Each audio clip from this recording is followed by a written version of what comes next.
The story begins on a quiet morning inside one of the most expensive private hospitals in the country. This was not an ordinary hospital. It was a place designed for power and privilege. Every room looked more like a luxury hotel suite than a medical ward. Soft lighting replaced harsh fluorescence.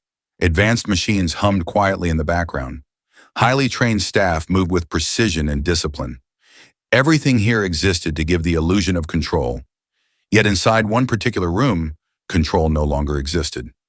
On a large hospital bed lay Richard Hale, a billionaire whose name carried weight across industries. He was known as a man who built empires, controlled markets, and commanded people without raising his voice. His wealth was vast, his influence unquestioned. Just a week earlier, he had been standing on a stage at an international business conference, shaking hands, giving speeches, and planning his next billion-dollar expansion. Now he lay motionless. His skin was pale. His breathing was shallow. Machines surrounded his body, doing work he could no longer do himself. A heart monitor beeped unevenly. An IV delivered medication into his veins. A breathing mask covered part of his face. Even without medical training, it was obvious that something was very wrong. Richard had collapsed suddenly at his private estate. There had been no warning signs, no pain, no dramatic moment. 1 second he was standing, the next he was on the floor. His staff rushed him to the hospital immediately, but from that moment on, his condition only worsened. Doctors ran every test imaginable. Blood work, brain scans, heart tests, toxicology screens. Everything came back confusing. His organs were functioning, but weakly. His heart was strong, but unstable.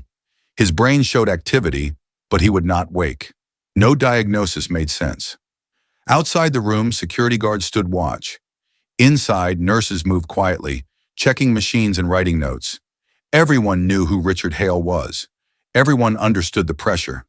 His survival affected not only his family, but thousands of employees, businesses, and powerful connections. His family arrived that afternoon. His wife stood beside the bed, holding his cold hand, whispering his name as if he could hear her. She tried to stay strong, but fear filled her eyes. His children watched in silence, shocked. They had always seen their father as untouchable, almost invincible. Seeing him like this shattered that belief. For the first time, they understood a painful truth. Money could not save him. As night fell, the room grew quieter. The billionaire who once controlled boardrooms now had no control over his own body. He could not speak. He could not move. He could not command anyone. His life depended completely on others. By the next morning, the hospital administration took action. This was not just another patient. They called in the best medical minds from across the country and beyond. Cardiologists, neurologists, toxicologists, rare disease specialists. Some arrived in person. Others joined through live video conferences. Nearly 20 highly respected doctors were now involved. Each entered the room with confidence, studying machines and charts with focused eyes. At first, there was hope. Surely, with this much expertise, an answer would appear. But it did not. Days passed. Treatments were adjusted. Medications were changed. New tests were ordered. Nothing worked. Arguments began to replace confidence. Doctors disagreed, defended theories, and dismissed ideas that challenged their own experience. Fatigue set in. Coffee cups piled up. Voices grew tense. Ego quietly entered the room. They searched for complex explanations, rare diseases, mysterious conditions, while missing something simple. By the fourth day, the atmosphere changed. Hope faded. The room felt heavy with silence.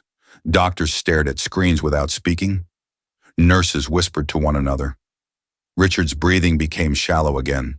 The machines kept him alive, but they were not curing him. Everyone focused on numbers. Everyone except one person. Clara. She was the housekeeper.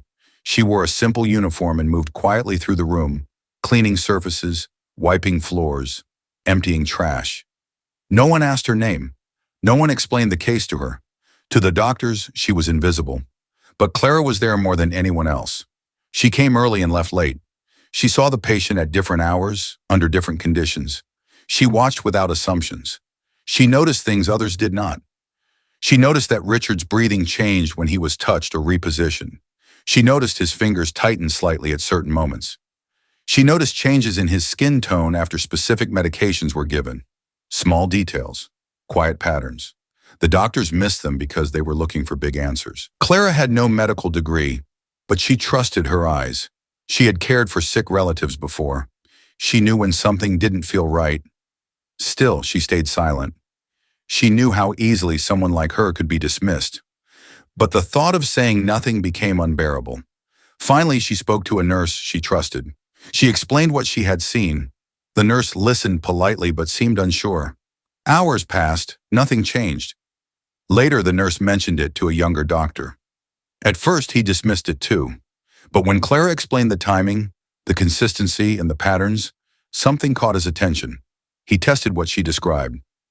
The monitor reacted. Silence filled the room. More tests were ordered. This time, the doctors looked at medication interactions instead of isolated causes. And there it was. The truth. Richard's body was reacting negatively to a combination of treatments, not because they were wrong individually, but because together they overwhelmed his system. A simple oversight. Once corrected, the change was immediate. His breathing steadied. His heart rhythm stabilized. His body relaxed. Hope returned.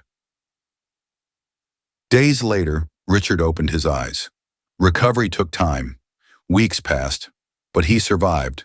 When he learned who had saved his life, he was changed. He met Clara. He thanked her, and he made sure her voice would never be ignored again.